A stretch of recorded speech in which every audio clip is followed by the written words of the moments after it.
किसी ने दीक्षा नहीं लिए हैं तो वो कौन सा नाम करेंगे, कौन सा नाम उत्तम है। अब गुरुकरण हुआ नहीं है, मन में वैराग आ गया, उदासीनता आ गई है भगवत प्राप्ति के लिए, उनके मन में बहुत इच्छा जागृति हुई है पूर्व संस्कार वश, तो उसको क्या करना चाहिए, ये भी प्रश्न है ना। तो हमारे पद्म पुराण में इसका समाधान किए हैं, जो भगवान के जितने नाम है उसके नाम, उसमें सबसे उत्तम नाम है राधा नाम।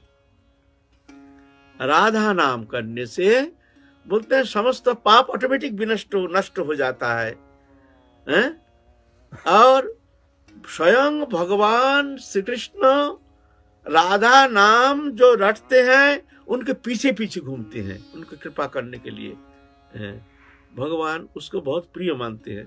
बोलते हमारे राधा रानी के नाम जो ग्रहण करते हैं, मैं बिना साधना से मैं उसके पीछे पीछे डोलता हूँ कृपा करने के लिए।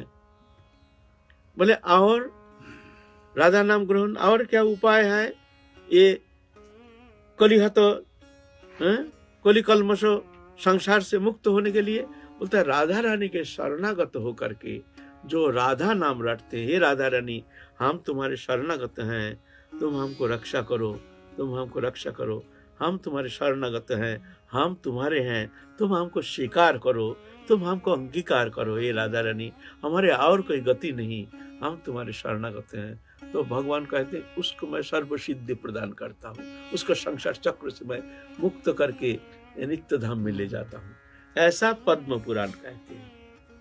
राधा नाम की श्रेष्ठता सर्वोपरि प्रदान करते हैं। ऐसे भी तो भगवान के अनंत स्वरूप है। हाँ, भगवान सब है, भगवान एक है और अद्वितीय है।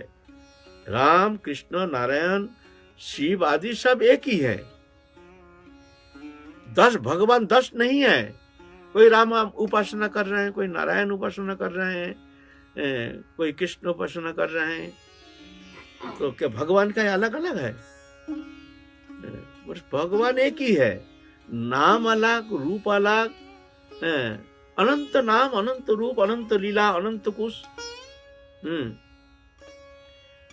तो कौन सा स्वरूप सबसे सरल सहज सुगम सरस, ऐसे कौन सा भगवान किनकी आश्रय लेने से हम बहुत सरल उपाय से परम मंगल साधन करने में समर्थ हो सकते हैं? ऐसे कौन सा उपासना पद्धति? तो कहते हैं सभी भगवान के स्वरूप है, राम कृष्ण नारायण आदि सब भगवान है, लेकिन ज्यादा सबसे करुणा हमारे राधा रानी के स्वरूप में है। देवी कृष्णमयी राधिका पर देवता सर्व लक्ष्मीमयी सर्व कांति सन्मोहिनी परा। देवी कृष्णमयी राधा रानी पर देवता हमारे सबसे बड़े है। सर्व लक्ष्मीमयी समस्त अनंत वैकुंठेश्वरी लक्ष्मी जो है उनकी ईश्वरी है, समस्त लक्ष्मी है राधा रानी की अंश कला। सर्व कांति जितना सुंदरता है, समस्त सुंदरता के मूलाश्रय। सन्मोहिनी, इतनी सन्मोहिनी शक्ति है कि भगवान पूर्ण ब्रह्म सनातन सच्चिदानंद भगवान कृष्ण को भी वशीभूत करने में समर्थ है। ऐसे है राधा रानी, सर्व सन्मोहिनी, सबको सम्मोहन करने में समर्थ है। परा शब्द में सबसे परे है, इसके बाद और कुछ है नहीं है। तो ऐसे राधा रानी करुणामयी है। राधा रानी के शरण में जो जाते हैं तो राधा रानी सर्व सामर्थ्यमयी सर्व मंगलमयी करुणामयी दयामयी, तो ऐसे करुणामयी है जो वो उसको समस्त कृपा शक्ति के द्वारा उसको संसार सागर से मुक्त कर करके अपने चरण कमल प्रदान करते हैं। ये राधा रानी की विशेष महिमा है। ऐसे पद्म पुराण कहते हैं, हम नहीं कह रहे हैं, जो है हमारे शब्द है।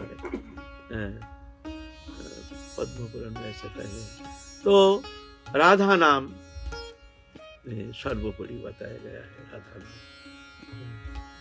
और जो गुरु श्रीमुख से जो प्राप्त मंत्र की है वो तो अलग है, वो तो उनके लिए गुरु मंत्र सर्वश्रेष्ठ है।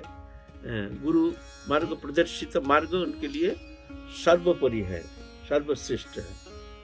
और जो ऐसे नहीं गुरु पदाश्रय होने का ऐसा कोई मौका मिला नहीं है, उसके लिए राधा नाम रटना, राधा रानी के चरणाश्रय लेना, ये सरल सहज सुगम सरस उपासना। जय राधा रानी। लीला चिंतन में असमर्थ साधक अगर अपने जो सदगुरु भगवान है उनके रूप चिंतन करे तो ऐसा संभावना है क्या वही रूप चिंतन उसको लीला चिंतन में? हाँ, गुरु तो भगवान है, साक्षात भगवान है। गुरु तो कोई मनुष्य नहीं है, और गुरु है सर्वोपरि। गुरु तत्व एकदम अंतिम तत्व, जिसका परे और कोई तत्व नहीं है। राम के गुरु, श्याम के गुरु, जितना अवतार आते हैं सब गुरुकरण करते हैं, सबके गुरु है। गुरु है सर्वोपरि, सर्वव्यापक, समष्टि गुरु। इसीलिए गुरु चरण चिंतन करना, गुरु स्वरूप चिंतन करना, जिसके द्वारा और कोई ध्यान धारणा होता नहीं है, ये उत्तम उपासना, बहुत सरल उपासना। विश्वास रख करके, भरोसा रख करके, अगर गुरु चरण में समर्पित होकर के गुरु का ही चिंतन करते, ये तो बहुत ही सौभाग्यशाली। ये तो शास्त्र ऐसे कहती है।